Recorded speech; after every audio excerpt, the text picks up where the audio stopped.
क्षितिज पर झलकता विश्व विपश्यना पगोडा मुंबई की शान होने के साथ विश्व की बड़ी धरोहर बन गया है।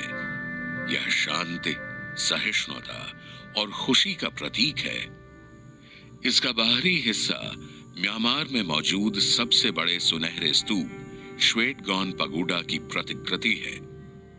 यह उस देश के प्रति आभार स्वरूप बना है जिसने विपश्यना की परंपरा को इतने दिनों तक संभाल कर रखा। अष्टकोण के आकार वाले पगोडा के चारों ओर एक विशाल प्रांगण मौजूद है जो बुद्ध के बोध से जुड़े अष्टांगिक मार्ग के प्रति श्रद्धांजलि है। इस समय आप सारी सीढ़ियां चढ़ चुके हैं और यहां से आपके पीछे सजावटी म्यांमार द्वार का पिछला हिस्सा दिखाई दे रहा है। ये हाथी झुककर इन पवित्र धातुओं के प्रति अपना सम्मान व्यक्त कर रहे हैं। प्राचीन समय में जिस स्तूप में धातु स्थापित हों उसे धातु गब्भ स्तूप कहा जाता था। धातु का अर्थ है अस्थि अवशेष और गब्भ का अर्थ है अंदरूनी भाग या गर्भ। श्रीलंका में धातु गब्भ शब्द धगोबा बन गया, लेकिन पश्चिमी देशों के लोग इसे ठीक से बोल नहीं पाते थे, तो उन्होंने इन स्मारकों को पगोडा कहना शुरू कर दिया। इस प्रकार स्तूप को पगोडा कहने लगे। पगोडा के आंतरिक भाग में एक के ऊपर एक 3 गुंबज हैं। नीचे का मुख्य और सबसे बड़ा गुंबज एक विशाल ध्यान कक्ष के रूप में है, जिसे देखकर आपकी आंखें खुली रह जाएंगी।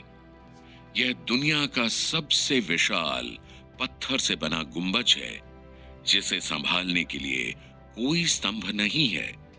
यह लगभग 5600 वर्ग मीटर में फैला है और इसका व्यास लगभग 85 मीटर है।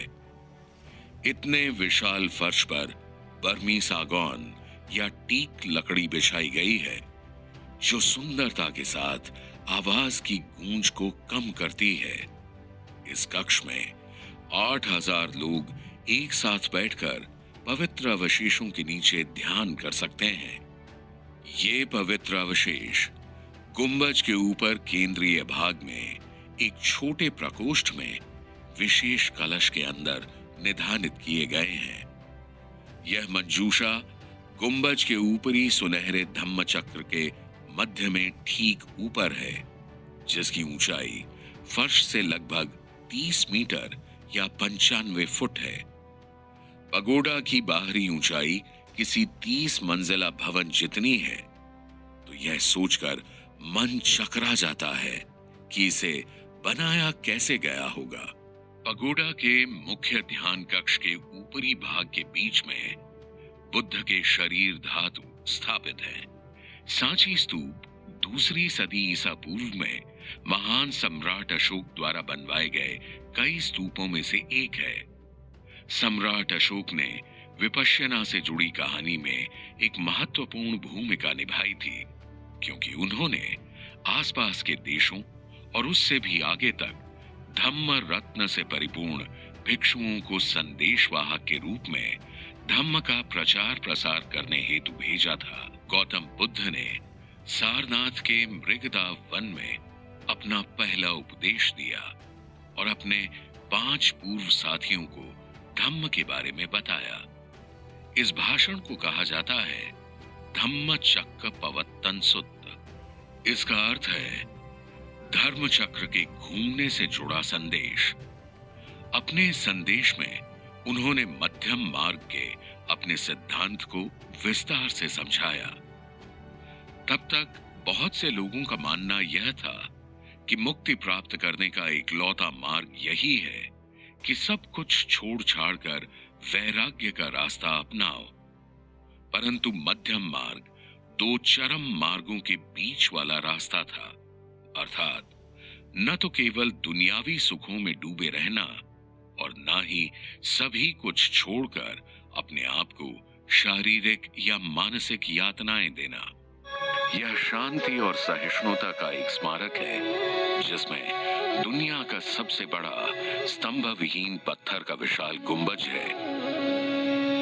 ना तो मंदिर है, ना ही मस्जिद, ना ही चर्च और ना ही यहूदियों का प्रार्थना स्थल, लेकिन जीवन के सभी क्षेत्रों के और हर जाति धर्म के लोग विपश्यना ध्यान के लिए यहाँ आते हैं। हमें इसमें कोई संदेह नहीं है कि इसके निश्चित परिणाम उन लोगों को प्राप्त होंगे जो शिविर कर लेंगे, ताकि सभी प्राणी सुखी रहें, दुनिया में शांति रहे। गौतम बुद्ध की यह विशाल प्रतिमा म्यांमार के मांडले हिल पर मार्बल के एक विशाल शिलाखंड को तराश कर बनाई गई है। इसका वजन लगभग 87 मीट्रिक टन है और ऊंचाई 6.5 मीटर है। इसे मांडले से मुंबई तक लाया जाना कमाल की योजनाकारी और माहिर संयोजन की जीत कहा जा सकता है। बुद्ध सुनहले छत्र के नीचे ध्यान कर रहे हैं।